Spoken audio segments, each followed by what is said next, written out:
নমস্কার বন্ধুরা, আমি কোজাগরি আবারও চলে এসেছি তোমাদের সামনে একটা ভিডিও উপস্থাপন করতে। আজ যে সংক্রান্ত তথ্য তোমাদের সাথে শেয়ার করতে চলেছি সেটা হলো, তোমাদের বাড়িতে মা লক্ষ্মীকে সর্বদা অচলা রাখতে, অর্থাৎ তোমাদের বাড়িতে যাতে আর্থিক উন্নতি হয়, প্রচুর পরিমাণে অর্থ রোজগার করো, মা লক্ষ্মীর কৃপায় যেন কোনো রোগে শোকে আচ্ছন্ন কেউ না থাকে, অন্ন বস্ত্র অভাব যেন কোনো দিন না রাখেন মা, এই সংক্রান্ত কিছু টোটকা উপাচার তোমাদের সাথে শেয়ার করব।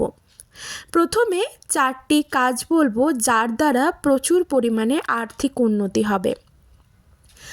আর তারপর যেটা তোমাদের সাথে শেয়ার করব সেটা হলো, ভাতের হাঁড়িতে এবং তোমার বাড়ির যেটা চালের ড্রাম, সেখানে যাতে মা লক্ষ্মী সর্বদা থাকেন ভরপুর, মা লক্ষ্মীর কৃপা যাতে, বিশেষ কৃপা যাতে সর্বদা তোমাদের ওপর থাকে, বিশেষ কৃপাদৃষ্টি যাতে সর্বদা তোমাদের ওপর থাকে, সেই জন্য কয়েকটি টোটকা উপাচার বলবো, যেটা করলে তোমরা হাতে নাতে ফললাভ করবে।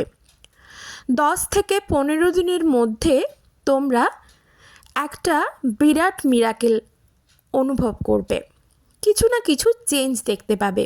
হ্যাঁ বন্ধুরা, এই প্রতিটি জিনিসই আমি নিজের সাথে করেছি, আমি ভীষণভাবে উপকৃত হয়েছি, তাই তোমাদের সাথেও শেয়ার করলাম। প্রথম যেটা বলবো তো বলবোই, তবে চলো আগে ইন্ট্রোটা দিয়ে দিই। বন্ধুরা, আমি ওমের মা চ্যানেলে তোমাদের আবারও সুস্বাগতম। আশা করি সকলে খুব ভালো আছো, সুস্থও আছো, আমিও ভালো আছি। বন্ধুরা, আমার এই ভিডিওটি দেখে তোমরা যদি উপকৃত হও, তোমাদের যদি ভালো লাগে, অবশ্যই একটা লাইক আশা করব, শেয়ার করবে আপনজনেদের সাথে যাতে তারাও উপকৃত হয়। আর কমেন্ট করে লিখবে জয় মা লক্ষ্মীর জয়। কমেন্ট বক্সে এটাও কমেন্ট করতে পারো যদি কিছু আরও জানার থাকে তোমাদের। তো চলো আর বেশি কথা না বলে স্টার্ট করি। যেটা আর্থিক উন্নতির জন্য বললাম আমি ফার্স্ট বলবো, সেটা হলো 1 নম্বর, যে কোনো মন্দিরে একটি ঘিয়ের প্রদীপ প্রজ্বলন করে দিয়ে আসো। তুমি যেখানে বসবাস করো সেখানে যদি কোনো মন্দির থেকে থাকবে, আশা করি থেকে থাকবে, সেই জায়গায় যে কোনো মন্দির, সেটা শিব মন্দির হতে পারে, বজরংবলীর মন্দির হতে পারে, মা কালীর বা মা দুর্গার মন্দির হতে পারে, রাম মন্দির হতে পারে, যে কোনো মন্দিরে গিয়ে একটি ঘিয়ের প্রদীপ প্রজ্বলন করে আসো। তবে ঘিয়ের প্রদীপটি যেন মাটির প্রদীপ সহকারে প্রজ্বলন করবে এবং সলতেটা যেন তুলোর হয়। প্রদীপটি প্লেন মাটিতে রেখে আসবে না। প্রথমে একটুখানি গোটা অক্ষত আতপ চাল ছিটিয়ে, তার উপর ফুলের পাপড়ি ছিটিয়ে ঘিয়ের প্রদীপটাতে 3টি মঙ্গল চিহ্ন, অর্থাৎ 3টি লাল সিঁদুরের গোলা, যে সিঁদুর হয়, সেই সিঁদুরের ফোঁটা দেবে প্রদীপটিতে এবং সেই ঘিযুক্ত প্রদীপটি প্রজ্বলন করে দিয়ে আসো যে কোনো মন্দিরে। এরপর বলি, হয়তো কেউ ভাববে তুমি যেখানে থাকো, তুমি বাচ্চা নিয়ে থাকো বা বিশেষ কোনো অসুবিধে আছে, হয়তো সেখানে কোনো মন্দির থাকলেও অনেকটা দূরে আছে বা তুমি যেতে পারবে না, সেক্ষেত্রে কি করবে? সন্ধেবেলায় তো এই ক্রিয়াটা করতে হবে। সন্ধেবেলায় সূর্য অস্ত যাবার পর প্রদীপটি প্রজ্বলন করে দিয়ে আসতে হবে। সেক্ষেত্রে কি করবে? সেক্ষেত্রে তোমার বাড়ির যেটা ঠাকুর ঘর, তুমি যেখানে প্রতিদিন ঠাকুর ঘরে যেখানে পুজো করো, নিত্য সেবা করো ঠাকুরের, সেই জায়গায় তুমি যে প্রদীপ প্রতিদিন প্রজ্বলন করো সেটা তো জ্বালাবেই। সেদিন কি করবে? যেমন করে প্রদীপ প্রজ্বলন করো তেমনই জ্বালাবে। তোমার যে ঠাকুর ঘর, সেইখানে কি করবে? এই রকমভাবে প্রদীপটি প্রজ্বলন করবে। ওই আতপ চাল, ধরো একটা কাঁসা বা পেতলের ছোট র্যাকাপ বা প্লেট নিবে, তার উপর গোটা অক্ষত আতপ চাল ছিটিয়ে আর ফুলের পাপড়ি ছড়িয়ে প্রদীপটাতে 3টে ফোঁটা দেবে লাল গোলা সিঁদুরের, তারপর ঘিযুক্ত তুলোর সলতেওয়ালা প্রদীপ জ্বালাবে। সেই প্রদীপটি রাখবে তোমার ঠাকুরের ঘরের কাছে বা ঠাকুর ঘরেতে। আর ঠাকুর ঘরের নিত্য যে প্রদীপটা প্রজ্বলন করো, সেই প্রদীপটা প্রজ্বলন করবে মানে জ্বালিয়ে রাখবে বা প্রদীপটি দেবে তোমার বাড়ির তুলসী তলায়। আশা করি বাড়িতে নিশ্চয়ই তুলসী গাছ থাকবে।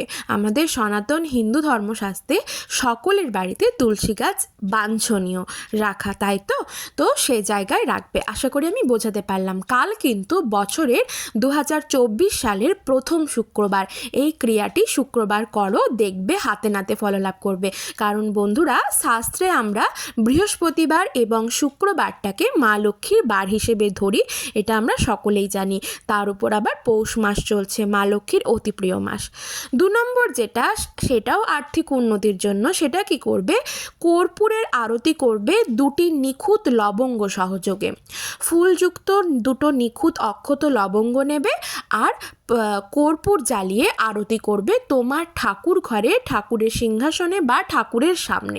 তুমি তোমার মনস্কামনা জানিয়ে, মনস্কামনা মানে আর্থিক উন্নতির জন্য তো আমি বলছি, যাতে তোমার আর্থিক উন্নতি হয়, তুমি যাতে প্রচুর পরিমাণে অর্থ লাভ করতে পারো, এই মনস্কামনা রেখে আরতি করবে। তারপর শ্রীং মন্ত্রটি 21 বার অথবা 51 বার জপ করবে। ঠিক আছে? জপ করবে, সেই সময় দেখবে যেন কেউ তোমাকে পিছু না ডাকে। এই ক্রিয়াটি করে দেখো, মা লক্ষ্মীর কাছে করে দেখো, হাতে নাতে ফললাভ করবে। 3 নম্বর যেটা, সেটা হলো তোমার জীবনের সমস্ত সমস্যার সমাধান কাটবে। আর্থিক সমস্যা বলো বা রোগে জরাজীর্ণ আছো সেই সংক্রান্ত সমস্যা বলো, বা যে কোনো কেউ কোনো কালা জাদু করেছে, যে কোনো সমস্যা, জীবনের সকল সমস্যার সমাধান করতে কি করতে হবে? একটি অক্ষত পান পাতা নেবে, তার সাথে 2টো লবঙ্গ নেবে আর 5টি ছোট এলাচ নেবে। সেটাকে মুড়ে দেবে, মুড়ে 7 বার তোমার মাথার ওপর দিকে ঘোরাবে। ক্লকওয়াইজ, অ্যান্টি ক্লকওয়াইজ নয়, ক্লকওয়াইজ। পানের মধ্যে লবঙ্গ আর 5টি এলাচ, 2টি লবঙ্গ আর 5টি ছোট এলাচ দিয়ে মুড়ে 7 বার ক্লকওয়াইজ তোমার মাথার ওপর ঘোরাবে। তারপর সেটিকে যে কোনো প্রবাহিত জলে ভাসিয়ে দাও, বা যেটা প্রতিষ্ঠিত পুকুর, যেখানে ঠাকুর বিসর্জন করা হয়, সেখানে যে ভাসিয়ে দাও। এটার কোনো সময় নেই, এটা তুমি সকালে করতে পারো, দুপুরে করতে পারো, সন্ধেবেলাও করতে পারো। তবে যেহেতু কালকে পৌষ মাস চলছে, মা লক্ষ্মীর অতি পছন্দের মাস, তার উপর 2024 সালের প্রথম শুক্রবার, যাতে এই সাল খুব ভালোভাবে কাটে, ভীষণ মঙ্গলময় হয় তোমার জন্য, জীবনের যাতে সমস্ত সমস্যার সমাধান ঘটে তোমার জীবনে, সেই সংক্রান্ত সেটা মাথায় রেখে আগামীকাল ক্রিয়াটি করো, হাতে নাতে ফললাভ করবে। বন্ধুরা, তোমাদের সাথে যেটা শেয়ার করলাম না, এই প্রত্যেকটা জিনিস আমি আমার নিজের সাথে করেছি, আমি ভীষণভাবে উপকৃত হয়েছি, মন থেকে বলছি। তো তোমরাও করে দেখতে পারো, আমার দৃঢ় বিশ্বাস আমি উপকৃত হলে তোমরা উপকৃত হবে। আর 4 নম্বর যেটা আর্থিক উন্নতির জন্য, সেটা বলি 11টি হলুদ কড়ি নেবে। ঠিক আছে? 11টি হলুদ কড়ি নেবে। যদি হলুদ কড়ি না পাও দশকর্মার দোকানে, আশা করি পেয়ে যাবে, সমস্ত দশকর্মার দোকানে পাওয়া যায়। হলুদ কড়িগুলি একটু সাইজে বড় হয়। অক্ষত 11টি হলুদ কড়ি নেবে। যদি হলুদ না কড়ি পাও তাহলে সেক্ষেত্রে সাদা কড়ি 11টি নেবে, অক্ষত নেবে। সেটা কি করবে? বৃহস্পতিবার দিন রাত্রেবেলায় একটু কাঁচা দুধে গুঁড়ো হলুদ বাজার থেকে কিনে নিয়ে আসবে, নতুন প্যাকেট গুঁড়ো হলুদ দিয়ে দুধটাকে গুলে নেবে।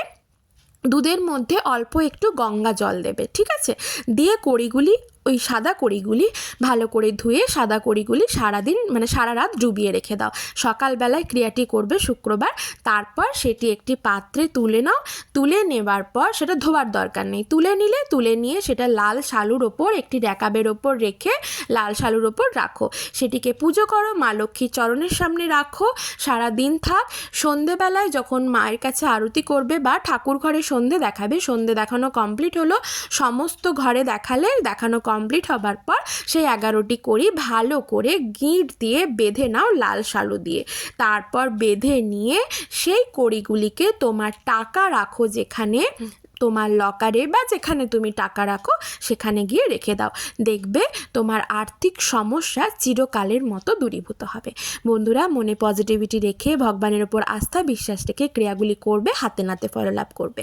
এরপর যেটা বলবো সেটা হলো তোমার বাড়িতে সর্বদা মা লক্ষ্মীকে অচলা রাখতে কি করবে। মা লক্ষ্মী তো চঞ্চলা চপলা, তো মাকে অচলা রাখতে হবে। আমরা কেউ চাইবো না আমাদের বাড়ি থেকে মা সরে যান বা চলে যান, কারণ মা লক্ষ্মী চলে গেলে সেই বাড়িতে অলক্ষ্মীর প্রবেশ হয়, তাই আমরা এটা কখনোই চাইবো না। সেখানে মা লক্ষ্মীকে অচলা করতে গেলে আমাদেরকে কি করতে হবে, তাই তো? সেখানে তোমাকে কি করতে হবে, যে কোনো গ্রসারি শপে বা মুদিখানার দোকান থেকে 5টা কি 7টা কিংবা 11টা ছোট এলাচ, 5টা বা 7টা কিংবা 11টা ছোট লবঙ্গ, অক্ষত লবঙ্গ, দারুচিনির যদি লম্বা স্টিকটি পাও তাহলে ভালো হলো, সেটা 3টা নেবে। যদি লম্বা স্টিক না পাও সেক্ষেত্রে তুমি কি করবে, সেক্ষেত্রে টুকরো টুকরো দারচিনি নিয়ে আসলেও হবে। তো সেই এখানে তুমি ধরো 5টা লবঙ্গ নিলে, 5টা ছোট অক্ষত এলাচ নিলে, সবুজ যে ছোট এলাচগুলি হয় সেটা নিলে, আর যদি লম্বা স্টিকওয়ালা দারচিনি পাও সেটা 3টে নিলে, বা যদি লম্বা না পাও ছোট ছোট টুকরো বেশ কয়েকটা নিলে, নিয়ে তোমার যে বাড়ির চালের ড্রাম, সেই চালের ড্রামে যত দূর তোমার হাত যায় সেখানে ঢুকিয়ে দাও। আগামীকালই কিন্তু এই ক্রিয়াটি করতে হবে, শুক্রবার, আগামীকাল শুক্রবার, যে কোনো শুক্রবার বা বৃহস্পতিবার এই ক্রিয়াটি করতে হয়। তাই বন্ধুরা আগামীকাল করো, হাতে নাতে ফললাভ করবে। যদি সময় না পাও সেক্ষেত্রে যে কোনো শুক্রবার করতে পারো। আমি কেন বললাম, যেহেতু পৌষ মাস চলছে, তার উপর 2024-এ আমরা পা দিয়ে ফেলেছি, বছরের প্রথম শুক্রবার, যাতে মা লক্ষ্মী সর্বদা আমাদের বাড়িতে বিরাজমান থাকেন, এইটা মাথায় রেখে আমি তাই বললাম আগামীকাল করতে। যদি সম্ভব না হয় যে কোনো বৃহস্পতিবার অথবা শুক্রবার এই ক্রিয়াটি করতে পারো, রেখে দিলে। এরপর প্রতিদিন চালের ড্রামে কিন্তু সন্ধে দেখানোর সময় সেখানেও সন্ধে প্রদীপ এবং ধূপ ঘোরাবে। এতে কিন্তু মা লক্ষ্মী সন্তুষ্ট হবেন। চালের ড্রামকে সর্বদা উঁচু জায়গায় রাখবে, নিচু জায়গায় রাখবে না, মানে সেখানে যাতে ঝাঁটা না লাগে। আশা করি বোঝাতে পারলাম। আর যে জায়গাটা রাখবে সেটা সর্বদা পরিষ্কার পরিচ্ছন্ন করে রাখবে। চালের ড্রাম কখনো কোণা দিকে রাখবে না, কোনো কোণে রাখবে না। আশা করি বোঝাতে পারছি। এরপর কি করতে হবে, তুমি তো ধরো চাল নিচ্ছ প্রতিদিন ভাত বসানোর জন্য, চাল নেওয়ার সময় ধরো একটা এলাচ বা দারচিনি বা লবঙ্গ কোনোভাবে উঠে চলে এলো, যদি তুমি দেখতে পেলে সেটা আবার রেখে দাও সেই চালের পাত্রটি থেকে নিয়ে, মানে হাঁড়ি থেকে নিয়ে চালের ড্রামের মধ্যে। বাই চান্স তুমি দেখতে পেলে না একটা এলাচ বা লবঙ্গ রয়ে গেল, সেক্ষেত্রে কি করবে, সেক্ষেত্রে কোনো অসুবিধা নেই, চালটি ভালো করে ধুয়ে তুমি ভাত বসিয়ে দাও, কোনো অসুবিধে নেই। তবে এলাচটা একটু ভাতে নিগড়ে নেবে, দিয়ে খেয়ে নেবে। দুধ ছ্যা করে কিন্তু খাও না, মানে নাক তুলে খেও না। আশা করি বোঝাতে পারছি। এরপর কি করবে, প্রতিদিন ভাত বসানোর সময় ভাতটা বসালে মা অন্নপূর্ণাকে স্মরণ করবে এবং ভাতের হাঁড়ির মধ্যে একটি এলাচ এবং একটি লবঙ্গ দিয়ে দেবে। তুমি ক্রিয়াটি করে দেখো বন্ধুরা, 1 মাসের মধ্যে ফললাভ করবে। ভিডিওটা ভালো লাগলে লাইক করো।